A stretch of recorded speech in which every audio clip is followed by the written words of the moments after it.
ओम शांति। आज 8/2/22 की साकार मुरली है। आज बाबा ने मुख्य सार कहा है, मीठे बच्चे एक बाप ही है जिसकी अपरंपार महिमा है, अंत ही नहीं है। बाबा की महिमा, भगवान की महिमा जो है ना, अपरम अपार है। उसके लिए जितना कहते हैं ना कि भगवान की महिमा के लिए सारे जंगलों को जो जा रहे हैं उनके कलम बना दो, चाहे धरती को पूरी स्याही बना दो, फिर भी सरस्वती माँ अगर लिखना चाहे तो भगवान की महिमा पूरी नहीं लिख पाते हैं। इतनी सारी उसकी अपरम अपार महिमा है।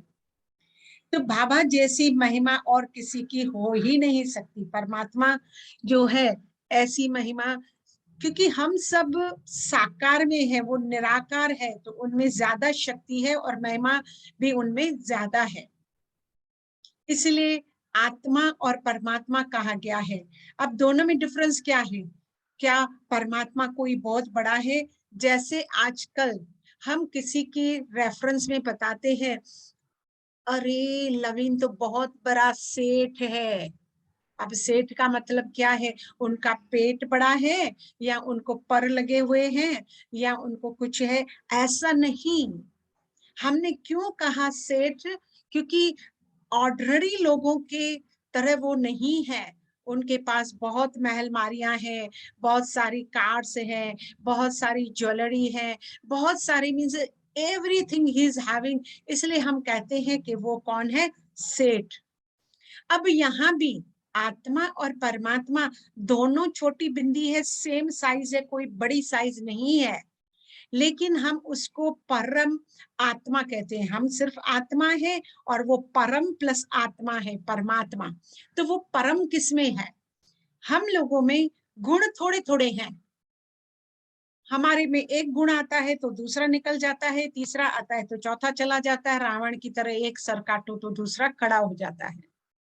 हमारे में गुण और शक्तियां लिमिटेड हैं क्योंकि हमने शरीर लिया हुआ है। लेकिन परमात्मा सर्व गुण संपन्न नहीं, वो तो सागर है, गुणों का सागर है और शक्तियों का सागर है। इसलिए उसको परम कहा गया है। बाकी साइज में कोई भी नहीं है, इसलिए उसकी महिमा बहुत गाई हुई है। बाबा कहते हैं तुम्हारी बुद्धि समझती है, यह हमारा बेहद का बाबा है। वह शरीर द्वारा हमको अपना वर्षा देते हैं। जब वो ब्रह्मा के थ्रू आते हैं तो हमें वर्षा देते हैं और राजयोग भी सिखलाते हैं। राजयोगी की मीनिंग भी मैंने बताई हुई है। राज मीन्स राज्य करना। राज्य अपने ऊपर नहीं, दूसरों पर नहीं, अपने ही कर्म इंद्रियों पर मुझे राज्य करना है। जब उसका दूसरा शब्द योग मीन्स हम जितना जितना बाबा को याद करेंगे, जितना जितना योग में रहेंगे, तभी हम अपने कर्म इंद्रियों पर हम राज्य कर सकते हैं। तो बाबा ने कहा वो हमें वर्षा भी देते हैं और राजयोग भी सिखलाते हैं।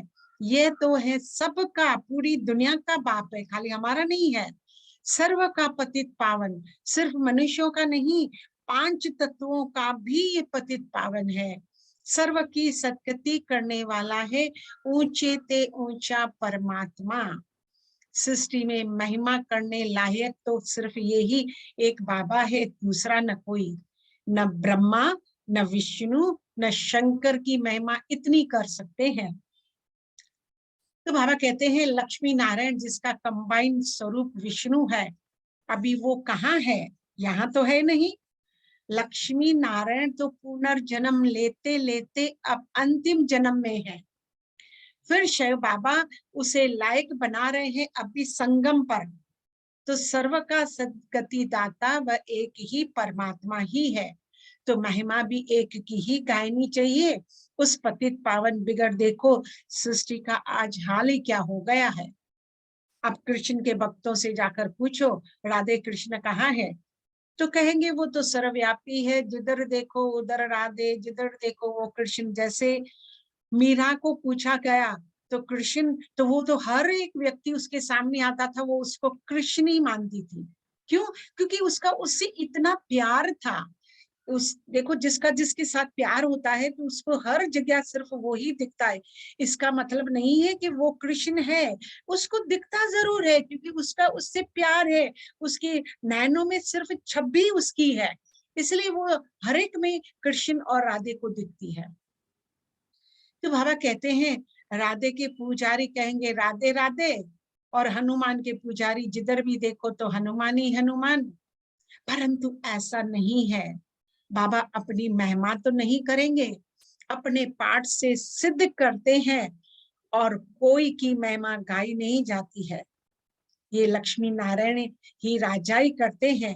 यही छोटेपन में राधे कृष्ण थे। बाबा बता रहे हैं कि यही क्या थे, बचपन में कौन थे? राधे कृष्ण थे। और जैसे जैसे बड़े हुए, तो यहाँ जैसे आप देखोगे शादी के बाद सिर्फ लड़की का नाम चेंज होता है, लेकिन वहां सतयुग में लड़के का नाम भी चेंज होता है। इसलिए जो अभी राधे कृष्ण थे, वो जब बड़े हुए तो उनको श्री लक्ष्मी श्री नारायण का टाइटल मिला। तो ये तो है प्रारब्ध। तो बाबा कहते हैं, यहाँ सिर्फ महिमा एक परम पिता परमात्मा जैसी किसी की भी नहीं है। बाबा कहते हैं, मंदिरों में जाकर गाते हैं, सर्वगुण संपन्न तुम मात पिता हम बालक तेरे, और तेरी कृपा से सुख गनेरे। तो ये भी तो गायन सिर्फ एक परमात्मा का ही है, देवताओं का नहीं है।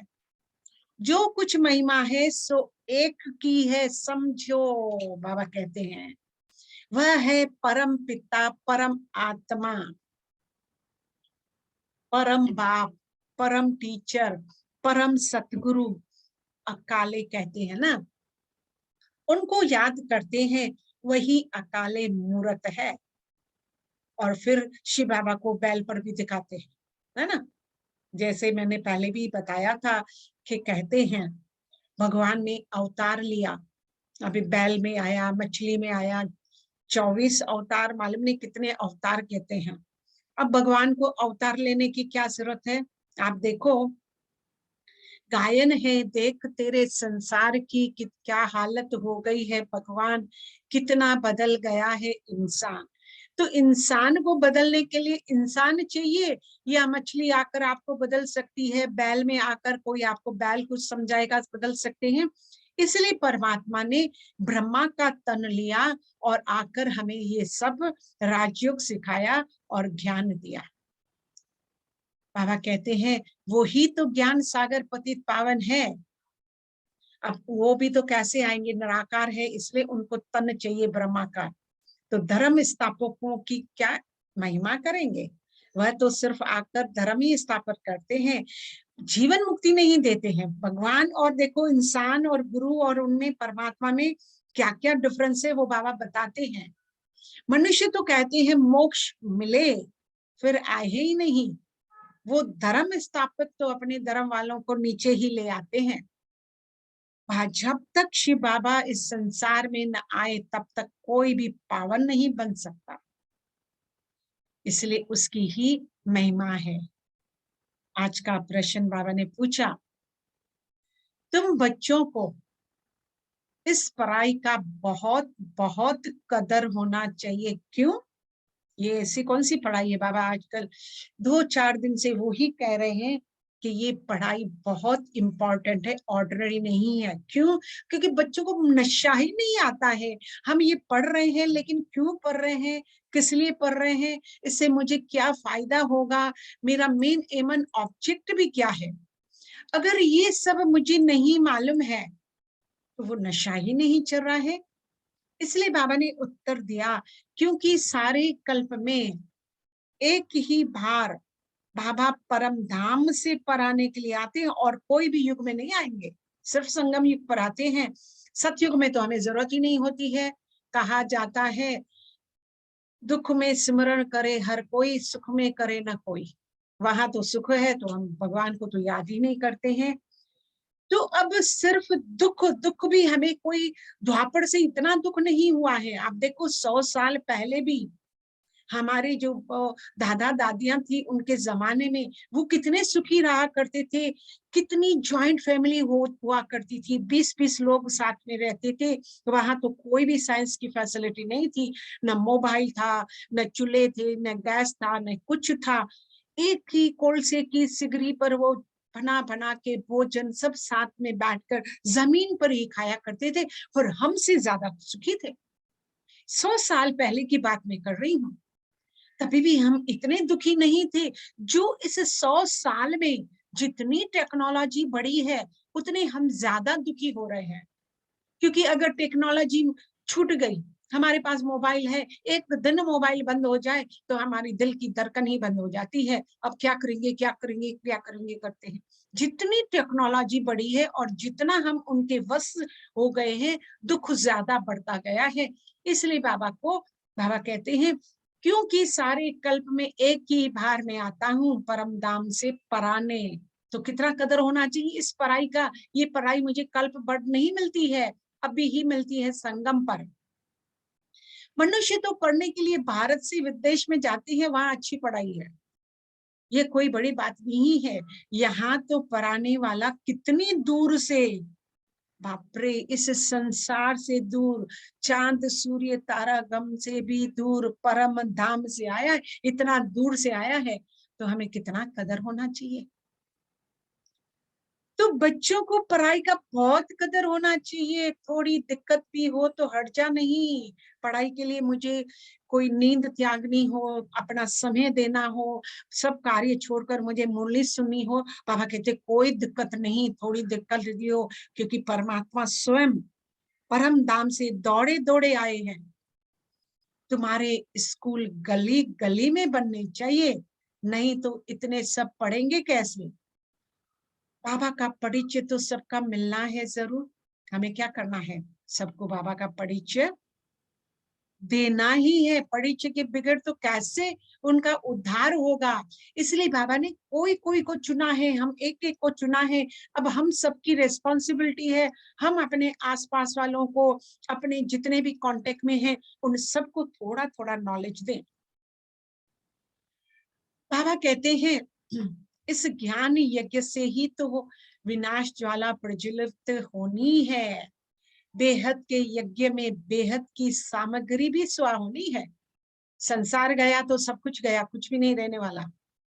बेहद बाबा का ये यज्ञ है, इनके बाद फिर कोई यज्ञ नहीं रचा जाता। आप देखो, जैसे जैसे मैंने कहा, कलयुग में अभी 100 साल से ही हमें बहुत दुख की लहर आई है। और जब से लहर आई है, अभी रिसेंटली जो 2 साल में लहर आई है, ऐसा दुख तो हमें कभी भी नहीं हुआ है, और लोगों को इतनी परेशानी तो कभी भी नहीं हुई है। तो बाबा कहते हैं, उसके लिए हम क्या करते हैं। किसी ने हमें कहा शांति चाहिए, चलो गीता पढ़ लो, हमने गीता पढ़ ली। किसी ने कहा तीर्थ कर लो, हम तीर्थों पर चले गए। किसी ने कहा नहीं जी नहीं, आपको ना हवन करना है, अब यज्ञ करो। अब हमने यज्ञ भी किया, क्या हमारे जीवन में फिर भी सुख शांति आई। कितने सारे यज्ञ होते रहते हैं, थोड़ी बारिश नहीं होती है तो सब जगह सब यज्ञ करने शुरू करते हैं, पर क्योंकि वो सच्चा यज्ञ नहीं है। ये बेहद बाबा का जो यज्ञ है, ये यज्ञ में मुझे क्या करना है। वहां तो कहते हैं जल तल सब सुहा सुहा सुहा सुहा, कहने के खातिर कह दिया। अब ये बाबा ने भी यज्ञ रचा है बेहद का। इसमें भी बाबा कहते हैं, हर नर और नारी आओ आओ, अपने काम क्रोध लोभ मोह अहंकार स्वा स्वा स्वा इस यज्ञ में सब सुहा करो। तो बाबा कहते हैं, अब तो भक्ति मार्ग भी खलास हो जाना है, यह नॉलेज बुद्धि में रखनी चाहिए। पढ़ाई पढ़ने के लिए आना पड़े, थोड़ी दिक्कत होती है, कोई बात नहीं। मनुष्य पढ़ने के लिए तो कहाँ क्या क्या करते रहते हैं, उनको डिग्री चाहिए तो कितनी तकलीफ उठाकर भी वो डिग्री उठाते हैं। बाबा कहते हैं, मैं तो कल्प कल्प कल्प के संगम युगे युगे परम धाम से पराने आता हूँ। बाबा बार बार मुझे रिमाइंड करा रहे हैं। तो बच्चे, आपको इस पढ़ाई का कितना कदर होना चाहिए। आगे चलकर तुम्हारे स्कूल गली गली में बनेंगे, लेकिन हमें ही मेहनत करनी है ऐसे स्कूल बनाने की, नहीं तो सब पढ़ेंगे कैसे। बाबा का परिचय तो सबका मिलना चाहिए ना, तभी तो वो उनको जानेंगे ना। अच्छा, मीठे मीठे स्किल दे बच्चों प्रति माता पिता बाप दादा का याद प्यार और गुड मॉर्निंग। रूहानी बाबा की रूहानी बच्चों को नमस्ते। रूहानी बच्चों की रूहानी बाप दादा को याद प्यार गुड मॉर्निंग और नमस्ते। रहो सदा हंसते। बाबा आपका लाख लाख शुक्राना, कोटि कोटि प्रणाम। बलहार जाऊं बाबा आप पर वारी जाऊं। अब सुनते हैं बाबा की धारणा की मुख्य 2 पॉइंट। उसमें पहली पॉइंट बाबा ने कहा है श्रीमत। याद रखना, बाबा कहते हैं मत, किस मत पर किस्मत कब बनती है, जिसकी मत पर हम चलते हैं। एक होती है गुरु मत, एक होती है शास्त्र मत, दूसरी होती है परमत, बहुत सारी मन मत भी होती है, लेकिन बाबा कहते हैं सदा श्रीमत, श्रेष्ठ मत। ये जो परमात्मा मुझे मत दे रहे हैं, इससे बड़ी मत कोई भी नहीं है। इसलिए श्रीमत पर सदा श्रेष्ठ बनने का पुरुषार्थ करना है। पढ़ाई के लिए बहाना नहीं बनाना। हम तो बहुत बहाने बना देते हैं, क्योंकि पढ़ाई जरूर पढ़नी है। कहीं तो ऐसे से बहाने बनाते हैं ना, अब रात को थोड़ी तबीयत नीचे ऊपर हो गई, बाबा को कहेंगी बाबा आपको तो मालूम है ना आज मेरी थोड़ी तबीयत ठीक नहीं है, कल तो मैं योग नहीं कर पाऊंगी, मैं ना अमृत वेला मिस कर दूंगी। बाबा बड़ा खुश होगा, अरे बाबा ने कहा तबीयत ठीक नहीं है तो ज्यादा करना है, अभी तो तबीयत ठीक होगी, और सोए रहोगे योग नहीं करोगे तो और ही बीमार रहोगे। इसलिए कभी भी श्रीमत में अपनी मन मत नहीं मिलानी है, बहाने नहीं बनाने हैं। मुझे मालूम है कि मुझे इससे फायदा है। अच्छा तबीयत ठीक नहीं है, खाना तो खाते हो ना, भोजन तो करते हो ना, कि नहीं करते हो, आराम भी करते हो ना। अरे तो फिर सोते सोते याद करो ना। किसी ने, बाबा ने थोड़ी कहा है कि उठकर बैठकर पलथी मारकर टांगों पे टांग चढ़ाकर मुझे याद करो। कोई भी अवस्था में हम बाबा को याद कर सकते हैं, तो कोई भी बहाना बाबा को नहीं चाहिए। बाबा कहते हैं सतयुग आदि में लक्ष्मी नारायण श्रेष्ठ हैं। उन्होंने ये श्रेष्ठ पद कैसे पाया मालूम है? अब बाबा की जो श्रीमत है ना, ये जो हम रोज ले रहे हैं, उन पर उन्होंने पुरुषार्थ किया और नंबर 1 बने। अब तुम फिर से वो ही तो कर रहे हो। बाबा कहते हैं मैं कल्प कल्प फिर से आया हूँ और आता ही रहूंगा। फिर से तुम बच्चों को राजयोग सिखलाऊंगा। तो क्यों ना हम अभी मेहनत करके नंबर 1 बन सकते हैं। सबके लिए सीट खाली है, ऐसा ना सोचो कि हमारी तो दादियां इतने साल बहुत सारी मेहनत की है, हम नहीं कर सकते। हम भी कर सकते हैं, लेकिन सच्चाई, सफाई और दृढ़ता और निश्चय चाहिए। दूसरा, बाबा ने दूसरी पॉइंट कही है, जैसे आदि में पवित्र ग्रस्त आश्रम था। ये कब था? सतयुग में। सतयुग में हमारा एक धर्म, एक कर्म, एक भाषा, एक बच्चा, एक बच्ची, एक राजा, एक रानी हुआ करते थे, बाकी सारी प्रजा उसके बच्चे हुआ करते थे। वहां हमारा ग्रस्त आश्रम था, क्योंकि हमारी सोच, हमारा बोल, हमारे कर्म सब पवित्र थे, किसी में भी मिक्सचरिटी नहीं है। यहाँ तो हर बात में बोल क्या रहे हैं, सोच क्या रहे हैं, कर तो तीसरा ही रहे हैं।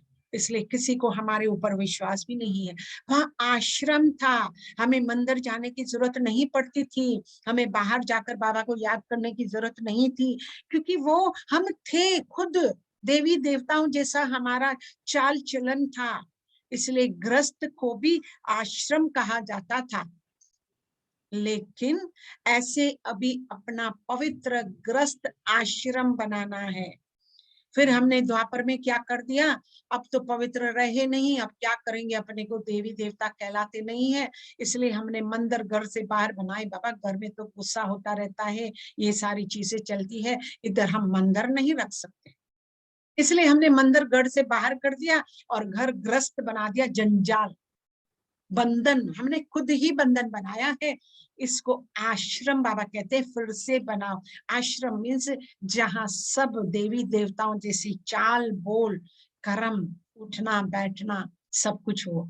ऐसा मुझे फिर अपना पवित्र ग्रस्त आश्रम बनाना है। बलहारी एक ऐसे बाबा की, उसका ही गुणगान करना है और किसी का नहीं, क्योंकि वो ही तो आकर हमें ऐसा समझा रहे हैं। हमें तो ये भी नहीं मालूम था कि हम सचमुच अपने ग्रस्त को भी आश्रम बना सकते हैं। इसलिए हम कभी भी नहीं कहेंगे अब बाबा के बच्चे, ये मेरा घर नहीं है, ये यज्ञ है, बाबा का यज्ञ है जिसके निमित्त में हूँ, मुझे संभाल के लिए दिया है। कभी भी अपने घर का घर नाम मत लेना, गृहस्थी मत कहना हम गृहस्थी हैं, हम तो ट्रस्टी हैं। बाबा ने मुझे यज्ञ दिया है, उसको मुझे संभालना है। बाबा कहते हैं, समझाते हैं, तुम सारी सृष्टि के आदि मध्य अंत को जानते हो। कम बात है क्या? ये पढ़ाई कितनी ऊंची है, किसी को भी नहीं मालूम है हम कहाँ से आए, कहाँ जाना है, ये तो किसी को मालूम ही नहीं था।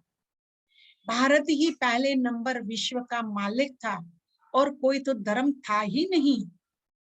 अब उसी देवी देवता धर्म की टांग है नहीं। मीन्स अभी हम देवी देवता कहला नहीं सकते, क्योंकि वैसे हमारे लक्षण ही नहीं है। उनका शास्त्र भी नहीं है। ये गीता आदि शास्त्र फिर बनेंगे, बाबा कहते हैं धीरे धीरे बनेंगे। ऐसे नहीं जो तुम भी सच्ची गीता बनाते हो वह होगी, निकलेगी फिर भी वही गीता। भक्ति मार्ग के लिए तो सब चाहिए ना। ब्रह्मा द्वारा समझाते हैं बाबा बच्चों को, इसलिए जल्दी जल्दी मुझे समझ लेना है।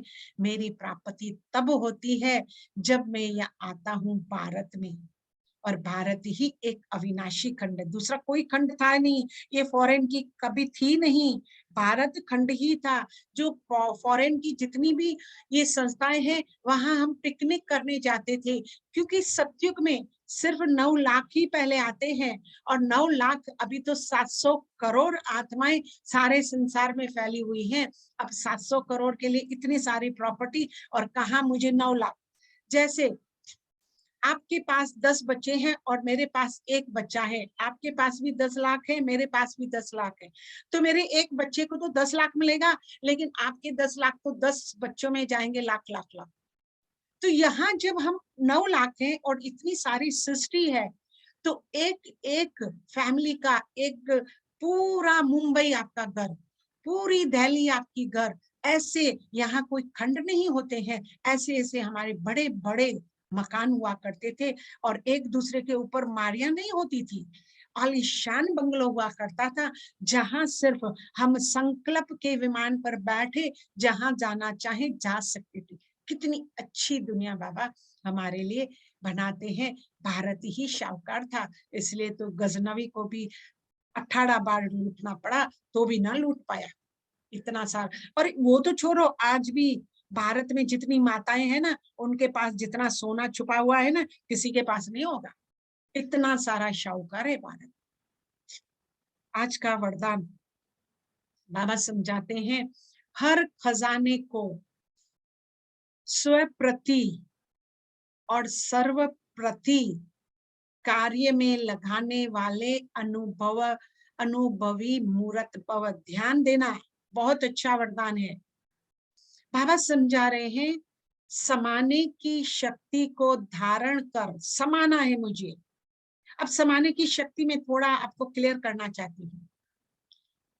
हम क्या होता है, कोई भी बात अपने में समाते नहीं है। सपोज किसी ने आके आपको अपना सीक्रेट बताया, क्योंकि उसको सॉल्यूशन चाहिए था उस सीक्रेट का, इसलिए आपसे उन्होंने शेयर किया। फिर हम 10 को जाकर बताएं, अरे इनका तो ये प्रॉब्लम था, अरे इनका ये प्रॉब्लम था। अब वो आए थे विश्वास से, उन्होंने अपनी बात मुझसे कही, मुझे समाना है सागर, सागर बनना है। सागर में कचरा डालते हैं, वो कहेगा अरे सुबह से 1000 लोग डाल के गए, आज आप मत डालो। अरे 1000 क्या, लाखों आओ ना, लेकिन कचरा शाम को देखो कि दरिया से वो बाहर फेंक कर किनारे कर देता है, खुद फिर स्वच्छ रहता है। इसको समाने की शक्ति कहते हैं। समाने की शक्ति को धारण कर सर्व खजानों से संपन्न बन उन्हें स्वयं के कार्य में अथवा अन्य की सेवा के कार्य में यूज करो। फिर जो मजे खजाना है ना, वो खजाना तले में होता है, ऊपर शोर होता है।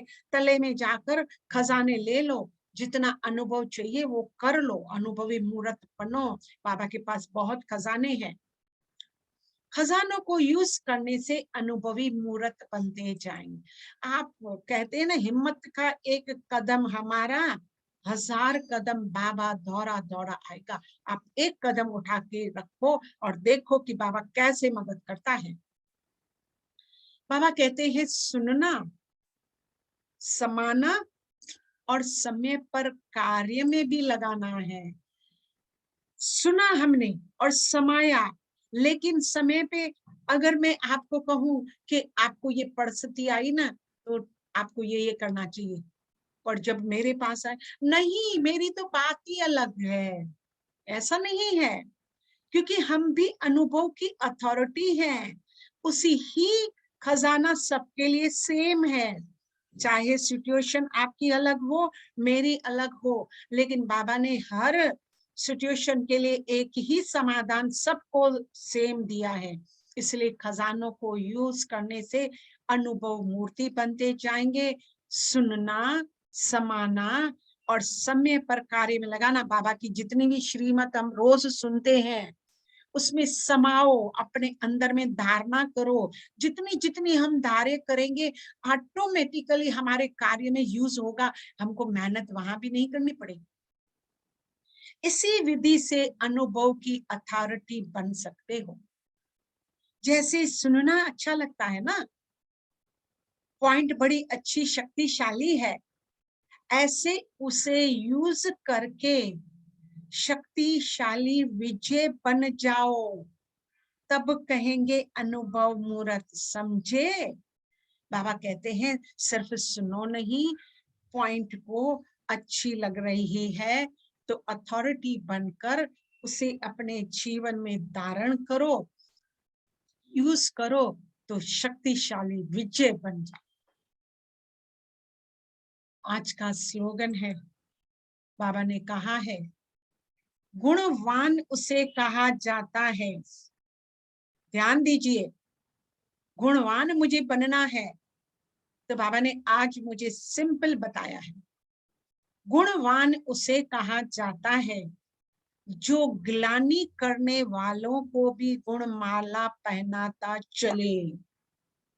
कितना डिफिकल्ट लगता है, लेकिन यही तरीका है। क्यों? क्योंकि मैंने पहले भी आपको ये स्टोरी सुनाई थी, फिर मैं शॉर्ट में बताती हूँ। ग्लानि करने वाले को गुणमाला पहनाते चलो। क्यों? शास्त्रों में लिखा है, निंदा जो मेरी करे मित्र मेरा सोई। अभी निंदा करने वाला मेरा मित्र है, कमाल है। हम तो उससे बात भी नहीं करना चाहते, हम तो कभी उसकी शक्ल भी नहीं देखना चाहते निंदा करने वाले। और उस निंदा की तो मैं 10 निंदा और करके आ जाती हूँ। वो क्या समझता है, मैं तो उसको जानती हूँ अच्छा। नहीं, निंदा करने वाला, अगर हमने उनकी निंदा की तो आप नुकसान सुन लीजिए क्या होता है। एक राजा था, वो बहुत दानी था, बहुत दान करता था, तो उसका बहुत बड़ा नाम हो गया। और जैसे जैसे नाम होता है ना, थोड़ा थोड़ा अहंकार भी बढ़ता है इंसान को, तो उसको अहंकार भी बहुत हो गया। अब उसका समय हुआ करता था कि जो भी मेरे पास 6 के अंदर आएगा मैं उसको दान दूंगा, 6:01 भी आया तो मैं कुछ भी नहीं दूंगा। अब एक बेचारे साधु सन्यासी वहां से गुजर रहे थे, तब ये राजा सावधान करके घोड़े पर पांव रखकर और निकल ही रहा था कि संत ने कहा, राजन मुझे कुछ दीजिए। उसको इतना गुस्सा आ गया, 6:01 हो गया है, और घोड़े की जो लिड थी ना, वो उठाकर उसको दे दी। अहंकारी व्यक्ति क्या करता है, उसको कुछ भी समझ में नहीं आता। अहंकार से हमारे आगे अंधेरा छा जाता है। अहंकार इतना बड़ा नुकसान वाला है। ठीक है, संत जी तो बेचारे ने कहा, चलो हमारे नसीब में आज यही है, यही सही। अब वो लेकर वो चला अपने कुटिया में, और वो तो अपना जैसे रोज भजन करता है वो करता है, मस्त रहता है। एक बार ये राजा जंगल में फिर शिकार करने गया। अभी शिकार ने वो उसको इतनी प्यास लगी, ऑल ऑफ सडन करे क्या? वो कहा किसी झोपड़ी में मैं जाऊं, वहां जाकर पानी तो पीकर प्यास तो बुझाऊं। पानी खलास हो गया था। अब वो यहाँ वहां झांक रहा था, एक कुटिया में दीपक जल रहा था। कहा चलो इधर से पानी तो मिलेगा। वो दौड़ा दौड़ा उसके पास गया, देखा एक संत जी समाधि में बैठे हैं। संत जी मुझे पानी मिलेगा? कहा क्यों नहीं राजन, उसको तो शरबत पिलाए। कहा भोजन भी कीजिए, उनको भोजन भी करवाया। राजा तो इतना खुश हो गए, संत जी आप कितने अच्छे हो, पर मुझे एक बात बताएंगे? कहा पूछो राजन जी। कहा आपके आश्रम में बहुत बदबू आ रही है, ऐसी बदबू क्यों है? कहा राजन आप याद कीजिए ये आपकी ही देन है। जैसे उसने कहा मेरी देन है, तो राजा को तो इतना गुस्सा आ रहा था। मैं तो सबको अच्छी अच्छी चीजें देता हूँ, ये क्या कह रहा है कि मेरी देन है? उसने कहा राजन याद कीजिए, एक टाइम था जब मैं आपसे दान लेने आया था, आपने घोड़े की जो लिद दी है ना, वो मेरे आश्रम में अब उसका क्या हो गया है, मल्टीप्लिकेशन। अभी इतना बड़ा जार हो गया है, तो आपकी ही देन है। अब राजा को बहुत पछताताप हुआ कि मैं क्या करूं क्या करूं क्या करूं। राजन उस है ना उसके पांव पड़ गया। संत जी आप इतने अच्छे हो, मैंने आपके साथ इतना बुरा किया है, प्लीज अब इस कर्म से मुझे निकालने के लिए कुछ भी उपाय बताओ। उसने कहा आपने कर्म ही ऐसा किया है, अब उल्टा कर्म करना पड़ेगा, फिर तब जाकर आप इससे बाहर निकलोगे। कहा मैं सब कुछ करने के लिए तैयार हूँ, सिर्फ आप कहिए मुझे क्या करना।